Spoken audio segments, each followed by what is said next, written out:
मेरे आज के जो मेहमान हैं उनको ये क्रेडिट जाता है कि उन्होंने बहुत सारी ऐसी खूबसूरतियों को रीडिस्कवर किया है जो थी तो हमारे सामने काफ़ी अरसे से, लेकिन हमें अंदाज़ा ही नहीं था कि इतनी खूबसूरत है, इतनी रेलेवेंट है, इतनी अहम है, या इनके अंदर ये जो अहमियत है ये भी है। सो इन्होंने अपने छोटे छोटे सफ़र के ज़रिए, छोटे छोटे वीलॉग्स के ज़रिए, ट्रैवल लॉग्स के ज़रिए बहुत सी खूबसूरत जगहें हमारे साथ शेयर की हैं, और आज हम उनके इस काम को, और आप तीनों आसिफ जंजुआ, आसिफ में थोड़ा सा चेंज किया है कि आसिफ ज़रा ज़्यादा फोकस करते हैं हेरिटेज के ऊपर, कल्चरल साइट्स के ऊपर, या हिस्टोरिक जो हमारी है वो आपका कुछ टेस्ट है, या मैं ज़्यादा मेरा फोकस जो होता है वो जितना हमारा हेरिटेज है उसको मैं ज़्यादा कवर करने की उसको ज़्यादा कवर करते हैं। सही। लेकिन आसिफ भी कुछ कम नहीं है। आसिफ का जो शौक है मुझे वो बहुत अच्छा लगता है, बिकॉज मुझे खुद बहुत ज़्यादा हिस्ट्री हॉन्ट्स मी। जी बिल्कुल। जहाँ पे कुछ हिस्टोरिकल वो कोई चीज़ हो तो it's very captivating, it's very interesting. तो बताइएगा आसिफ, आपने क्यों, कैसे, कब, कहाँ से ट्रैवल लॉगिंग शुरू की है? एक्चुअली मुझे ट्रैवल करते हुए 15 साल हो गए, लेकिन मैंने जो व्लॉग करना शुरू किया वो 5 साल पहले शुरू किया है, क्योंकि मुझे जो स्टार्ट किया था मैंने, तो मुझे कल्चर देखने का ना, डिफरेंट कल्चर देखने का बड़ा शौक था, तो उस पर मैंने बहुत ट्रैवल किया है, कल्चर देखा। फिर मैंने सोचा क्यों ना इसको मैं मेमोराइज़ करूँ, तो इसलिए फिर मैं व्लॉग की तरफ आया। और फिर जो कल्चर मैं देखता था, क्योंकि कल्चर में बहुत इंटरेस्टिंग थिंग्स होती थी, डिफरेंट आपको एक्सपीरियंस करने का मौका मिलता है, तो तब मैंने सोचा कि क्यों ना, मैं तो देख रहा हूँ, मैं लोगों को भी बताऊँ। ओके आसिफ, हम कंटिन्यू करते हैं इस पे, और आपने जो ये किया हुआ है, सब लोगों के जो डिफरेंट ऐसे इंटरेस्टिंग प्लेसेस हैं उसके बारे में हम बात करेंगे, अपने देखने वालों को भी दिखाएंगे, क्योंकि हो सकता है जिन जगहों पे, और डेफिनेटली जिन जगहों पे ये लोग गए हैं, जैसे इन्होंने उसको डॉक्यूमेंट किया है, हमने ना देखा होगा ना हमने उस तरह से उनको फील किया होगा। और आसिफ हैं, आसिफ जंजुआ जो है, इनका जो जिसे कहना चाहिए स्ट्रॉन्ग पॉइंट है वो ये कि हिस्ट्री, ट्रेडिशन, हिस्टोरिक साइट्स और इस तरह की बातें जो हमारे साथ शेयर करते हैं। अच्छा, अब थोड़ा सा हम आसिफ, आप ये ना समझिएगा कि हम ख़वातीन ज़्यादा आप इसमें लगे हुए हैं, we are neglecting you. Very interesting जो आपने चीज़ें की हुई हैं, तो आपने जो अपना, अब बहुत सारे किए होंगे आपने ट्रैवल लॉग्स और blogging, which is the best one जो आपको अपना बहुत पसंद है अभी तक, और जो आप समझते हैं कि किसी ने ये नहीं देखा, it's me who has brought it in light? Actually मुझे अपना, अब मैं कोई स्पेसिफिक बताऊं कि मुझे वो अपना फ़लाना व्लॉग बहुत ज़्यादा पसंद है, मुझे ये लगता है कि मैं जिसमें बहुत ऐसी इन्फॉर्मेशन दे सकूं, इतनी यूनिक इन्फॉर्मेशन दे सकूं जो पहले किसी ने नहीं दी, तो मुझे लगता है कि वो बेदी महल था मेरे लिए। अच्छा। वो इसलिए कि एक तो बेदी महल पे इतनी डिटेल वीडियो पहले किसी ने नहीं बनाई थी, और उसमें जो सबसे ज़्यादा जो इम्पोर्टेंट था वो ये था कि उसके अंदर ना फ्रेस्को ऑयल पेंटिंग हुई है। फ्रेस्को ऑयल पेंटिंग है, और वो 150 साल पुरानी पेंटिंग है इस महल में। अच्छा। बेदी महल में। ये कहाँ पर है ये महल? ये है कलर सैदा में। कलर सैदा में। और जब बिफोर अर्ली पार्टीशन जो वो एक थे खेम सिंह बेदी, ये गुरु नानक की 6th जनरेशन से थे, ये अच्छा। उनकी हवेली थी, और आफ्टर द पार्टीशन इसको स्कूल में कन्वर्ट कर दिया गया, और वहाँ पे 40 to 45 ईयर्स स्कूल रहा, और स्कूल रहने के बावजूद वो पेंटिंग्स, मतलब बच्चे थे वो उस पर लिखते रहे, फिर भी वो पेंटिंग्स अभी तक काफ़ी बेहतर हैं, और वो एक हिंदू फीमेल थी, उन्होंने बनाई थी वो। अच्छा। और इसकी सबसे बड़ी बात यह है कि यहाँ पे एक जो अमृतसर में गुरुद्वारा है, यहाँ पे उसको एज इट इज़ कॉपी किया गया, और उस पर उस सारे गुरुद्वारे पे गोल्ड वर्क का काम हुआ है। अच्छा जी। और उसमें सेकंड ये है कि ये जो जितनी भी पेंटिंग्स हैं, आप अगर इनको टच करें तो ये सारी आपको एम्बोज्ड होंगी, जो अच्छा, जितने भी उभरी हैं। अच्छा। अगर वो फीमेल है, उसने ज्वेलरी पहनी तो उसकी ज्वेलरी आपको फील होगी, टच होगी। टच अच्छा। होगी। उस जमाने में वो 3D इफेक्ट के साथ 3D इफेक्ट बनाई हुई है। जी। और ये एक खातून ने बनाई हुई पेंटिंग है ये सारी, उसने। क्या बात। 150 साल पुरानी है, और अभी तक अगर अभी हम इस पे अगर प्रिजर्व करना शुरू कर दें तो यकीन जाने कि ये 80% अपनी अभी कंडीशन में है। भाई बहुत ज़रूरी है, क्योंकि हमारे यहाँ रिलीजियस टूरिज्म जो है वो एक और फॉर्म ऑफ टूरिज्म है बहुत ज़्यादा, और सिख बहुत बड़ी तादाद बाबा गुरु नानक के उस पे, और यहाँ पे ननकाना साहब में भी आते हैं, ट्रैवल करते हैं, तो आई एम श्योर कि उन्हें अपनी ये कल्चरल जो इस तरह की चीज़ें देखने में भी बड़ा इंटरेस्ट होगा। बिल्कुल। तो क्या ये लुक आफ्टर नहीं हो रही? अब बिल्कुल, एक्चुअली अभी ये क्योंकि स्कूल के पास है तो अभी ये लॉक ही है। अच्छा। और बहुत कम किसी को परमिशन मिलती है जाने की, और अगर सिख कोई चले जाएं तो वो देख लेते हैं। लेकिन मैं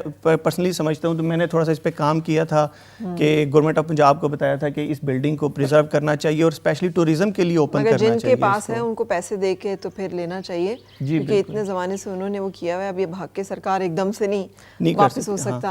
तो बिकॉज हाँ अभी इतना है कि जितनी जिस कंडीशन में उसको वहाँ पे इसको कुछ बेहतर किया जाए, क्योंकि दिन ब दिन ये गिर रही है। इसके कुछ कमरे गिर चुके हैं अंदर से, अगर आप देखें तो ये आप इस्लामाबाद में भी पिंडी चूंकि सिखों का एक बहुत बड़ा एरिया था, सिख और हिंदू दोनों का, तो यहाँ पर भी बहुत सारी ऐसी खूबसूरत बिल्डिंग्स नजर आती हैं जो कि सिख आर्किटेक्चरल उसकी बिल्कुल नजर कमाल है।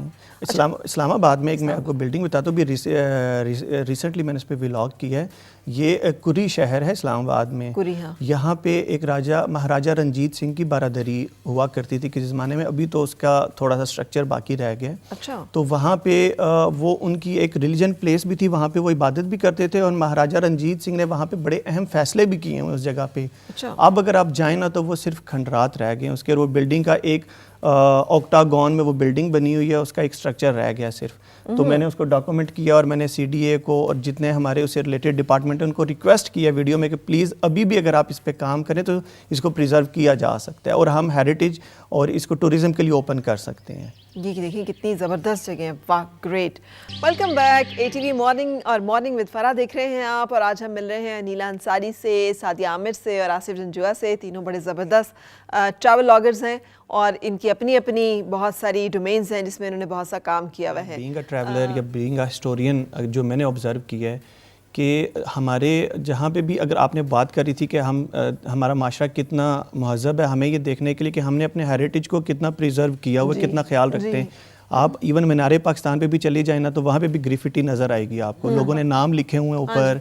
ये सबसे मुझे नहीं समझ आता कि जिससे आप प्यार करते हैं उसका नाम मीनारे पाकिस्तान पे लिखने से या किसी जगह पे लिखने से क्या फर्क पड़ता है? यही तो आप में हिम्मत है तो उसको बताएं, उसके अम्मा अब्बा को बताएं, डू समथिंग अबाउट इट। या चुप करके बैठे रहें? चुप करके बैठे रहें। हाँ जी आसिफ, मैं यहाँ पे एक पॉइंट ऐड कर दूँ। एक्चुअली इस तरह है कि लास्ट ईयर मैंने अभी पैराग्लाइडिंग की थी।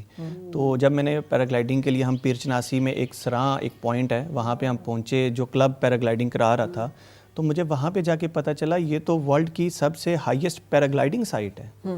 पूरी दुनिया में पैराग्लाइडिंग की 8000 अबव सी लेवल कोई साइट है ही नहीं है। तो वहाँ से फिर हमने जंप किया और 35 मिनट्स मैंने कश्मीर सारे को ऊपर से देखा और 9000 तक हम गए। फिर हमने जो एयरपोर्ट है मुजफ्फराबाद का वहाँ पे लैंड किया।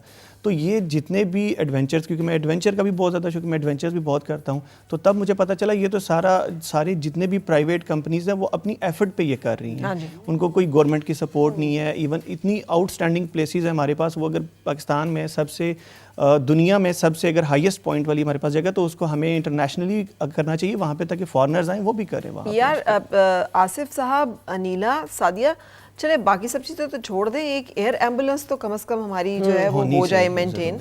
इस तरह के एडवेंचर टूरिज्म के साथ अगर एयर एम्बुलेंस सर्विस हमारी एग्जिस्ट नहीं करती, and whenever one such accident incident या खुदा न खास्ता समथिंग हैपेंस तो we have to call army, तो ये कितना बड़ा इंडिकेटर है कि हम कितने के एडवेंचर लवेंगे। यानी आपकी कम से कम कोई एक ऐसी सर्विस तो हो कि इन केस ऑफ इमरजेंसी आप फौरी तौर पे वहाँ पहुँचते हैं। जहाँ से आपकी एक बड़ी अच्छी वीडियो है जिसमें आपने कैलाश के कल्चर को बड़ा अच्छा कैप्चर किया, कैसा था वो एक्सपीरियंस? मेरे लिए बहुत अच्छा था, बहुत अमेजिंग था, क्योंकि देखें अब काफ़ी कल्चर जो है मैं वो एक्सप्लोर कर चुका था और कैलाश मेरे लिए बिल्कुल नया था। क्योंकि कैलाश वन जो है ना दुनिया में, हाँ, जो बहुत लिमिटेड से लोग रह गए हैं अब उसके। और वहाँ पे देखें कैलाश में हम ये समझते हैं कि वो कैलाशा हैं, वो उनका एक अपना कल्चर है, बट वो मुसलमानों का इतना ज़्यादा ख्याल रखते हैं। वहाँ पे मुझे सबसे जो इंटरेस्टिंग एक बात पता चली कि अगर वहाँ पे कोई ऐसी फीमेल जो ड्यूरिंग द प्रेगनेंसी डेथ हो जाती है तो वो ख़ुद उसको नहीं दफना सकते, वो अब मुसलमानों को बुलाएंगे, वो उसकी कब्र बनाएंगे और वहाँ पे फिर उसको वो दफनाएंगे मुस्लिम। अच्छा। हाँ, जो कैलाशा हैं वो खुद नहीं दफना सकते, वो कहते हैं फिर हम हाथ भी नहीं लगाते उसको, ये हमारा कल्चर है। अच्छा। हाँ, और दूसरा हमने कैलाश को लेके एक हमने मीत बनाई हुई है कि जी कैलाश वाले अब वो कॉफिन में डालते हैं और वो जो उनका कब्रिस्तान है जिसको मुड़ाओ जाओ कहते हैं, वो वहाँ पे छोड़ आते हैं। एक्चुअली ऐसा नहीं है, ये उनकी वसीयत पे होता है। अगर वो कहता है कि मुझे आपने कॉफिन में डालना है और कब्रिस्तान में छोड़ आना है जो उनका है, वो अगर मुझे दफनाना है तो वो उसको दफनाएंगे। और साथ में हम समझते हैं कि ये अपनी सारी जितनी भी बिलोंगिंग्स होती हैं उनकी उनकी ज्वेलरी है लेडीज़ की, या वो उसके साथ दफनाते हैं। ऐसा नहीं होता, वो भी उनकी विश पे होता है। वो जो बताएंगे वो उसके कॉफिन में डालेंगे, अगर मर्द है तो वो उसकी बंदूक है, उसकी कुल्हाड़ी है, या उसका कोई पर्सनल सामान है वो उसके साथ डाले, और लड़की है तो वो उसके साथ उसकी ज्वेलरी। सही। तो ये जो स्क्रीन पे आ रहा है ये क्या, ये कोई म्यूजियम है? ये कैलाश का म्यूज़ियम है, और ये कैलाश का जितना भी कल्चर है वहाँ पे उनकी इबादत कैसे करती है। अब ये बेसिकली एक स्ट्रक्चर बनाया है, ये जस्ता खान, उनकी इबादत गाह को जस्ता खान बोला जाता है। ठीक है। तो ये उसके बारे में बता रहा है कि ये उसके मॉडल पे ब्रीफिंग हो रही है। राइट। अच्छा, आपके व्लॉगिंग चैनल का क्या नाम है? व्लॉगिंग चैनल का नाम है एजे द ट्रैवलर। मेरा नाम आसिफ जंजू है। अच्छा, तो एजे द ट्रैवलर बेसिकली ये नाम रखने की वजह ये भी थी कि इस नाम से कोई चैनल कभी था नहीं। तो अगर मैं किसी को बताऊं तो जो सर्च करे तो सिर्फ मेरा ही चैनल आना चाहिए। मज़ा आ रहा है मुझे। मैं तो और 2 घंटे आप लोगों के साथ गप्पे मारती रहूं, लेकिन प्रोग्राम का वक्त जो है वो अब हमें इजाज़त नहीं दे रहा। But wonderful to have people like you. मुझे बहुत अच्छा लगता है जब और बहुत सारे लोग मिलकर ये बातें करना शुरू करेंगे, जो आप कर रही हैं अनिला, जो सादिया आप कर रही हैं, जो आसिफ आप कर रहे हैं। तो हो सकता है हमारे अंदर आहिस्ता आहिस्ता वो लेवल आ जाए जो हम अपने मुआशरे में, अपने मुल्क में देखना चाह रहे हैं, जो हम सबकी दुआ भी है और कोशिश भी है। Thank you very much for all your efforts and thank you for your presence here today. Thank you. बहुत शुक्रिया। सो हम एक ब्रेक के लिए रुके।